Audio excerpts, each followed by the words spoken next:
Hi, I'm Malcolm Toft. I was the founder of Trident Audio Developments back in the early 70s, and I'm here on the PMI booth with my new console, the Toft Audio Trident Series ATB 16:8 console.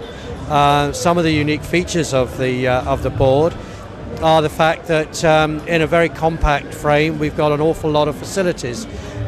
Here we have standard 16 inputs.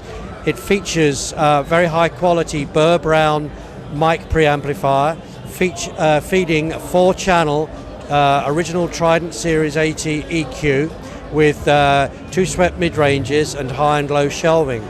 Below that we have 6 auxiliary sends on every channel, the first auxiliary send being prefade and the last 5 being switchable pre or post fader. Then on the channel we have its own self-contained monitor section, so we have an inline channel effectively, and here we have monitor level, we have monitor pan, we have the ability on every monitor section to feed the EQ into that. So now we can take the EQ from the channel and put it onto the monitor section. We can also put the last 2 auxiliary sends onto the monitor section. So when we're doing track monitoring, we can build up a headphone mix, and we can also send reverbs from the monitor section. On mixdown, of course, this gives us another 16 line inputs. So we have the 16 channel line inputs and the 16 monitoring inputs. That gives us 32 inputs, all feeding a stereo master left-right bus. Below that we have a stereo solo button, which gives us solo after fade listen. On every channel card underneath there is a push button, and we can make this pre-fade listen on every channel if we wish. So we have the ability to make this either stereo AFL or mono PFL on every channel. We have a standard channel mute, and we have channel panning as well. Here we can route to the stereo master left-right buses, and then also to the 8 subgroups. And as you can see, we have a signal present indicator which shows signal coming through the channel at either -20 or peak at +10. Going over to the master section here, we have our 8 subgroups out, and we have monitoring for those 8 subgroups as well, which again feed the left-right output group. So we have monitoring, we have pan, we have auxiliary sends 1 and 2 also on the master outputs. So now we have another 8 channels for the console. So with our 16 inputs, 16 monitor channels and the 8 outputs, we have a 40 input console right here. Also on this master section we have another 8 stereo effects returns.